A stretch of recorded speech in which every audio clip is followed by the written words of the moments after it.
Nous sommes de retour sur le plateau de Smart Tech. Cette fois, c'est pour notre rendez-vous avec Damien Bancal, journaliste spécialisé en cybersécurité, fondateur du site d'alerte zataz.com. Bonjour Damien. Alors, Bonjour. cette semaine, vous allez nous chroniquer l'actu du cybercrime à travers des histoires dont les cibles sont plutôt étonnantes. Oui, clairement, il faut savoir que les pirates informatiques, on en parle beaucoup et on sait qu'ils se sont intéressés aux universités, qu'ils se sont intéressés aux mairies, qu'ils se sont intéressés aux hôpitaux. Sauf qu'ils ne s'intéressent pas qu'à ce genre de secteur économique. Je vous en ai trouvé deux, trois qui sont complètement étonnants, comme par exemple les garagistes. Alors, depuis quelques mois, ces pirates informatiques, eh bien, se sont intéressés à notre garagiste, à notre contrôle technique. Alors, bien sûr, vous l'aurez compris, pas à notre voiture physique, hein, non, mais plutôt aux documents qu'on peut y laisser. En plus de tenter de faire chanter les sociétés en mode ransomware, hein, vous savez, ces fameux logiciels qui prennent en otage l'informatique et les fichiers, eh bien, ils s'intéressent aussi, donc, du coup, à nos voitures, mais à nos papiers, à nos pièces d'identité, à nos cartes grises, à nos plaques d'immatriculation. Leur mission, tout simplement, c'est de mettre en main toutes ces informations qu'ils vont tenter de revendre, qu'ils vont tenter de substituer pour eh bien, faire de l'usurpation d'identité, voire carrément blanchir des véhicules qui ont pu être volés. Ça, c'est le premier exemple. Le deuxième exemple est encore plus étonnant.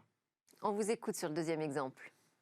Alors, le deuxième étonnant, c'est quoi? Ce sont les pompes funèbres. Alors, c'est complètement fou. On pourrait se dire, mais pourquoi ces gens s'intéressent-ils donc aux personnes décédées et à leurs familles? Eh bien, il est là le problème. Ils s'intéressent aux pompes funèbres. Pourquoi? Parce qu'ils vont pouvoir accéder à des informations de personnes décédées. Et à partir de ces éléments-là, que vont-ils faire? Eh bien, ils vont créer de vraies fausses identités. Et imaginez le trouble, imaginez le problème.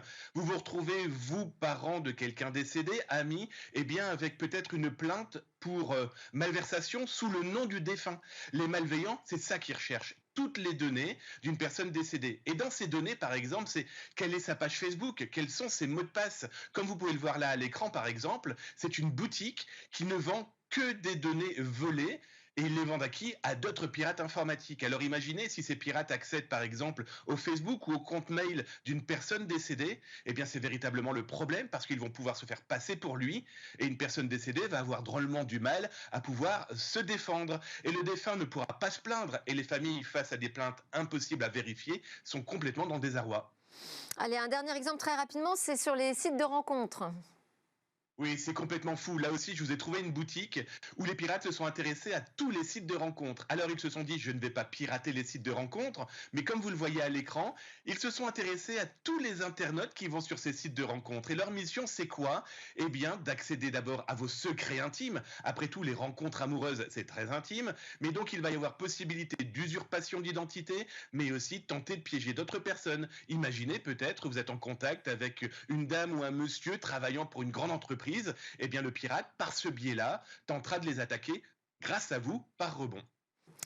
Merci Damien Bancal. Je rappelle que vous êtes journaliste spécialisé en cybersécurité, fondateur du site d'alerte zataz.com. À suivre, c'est notre opération Tech contre Covid.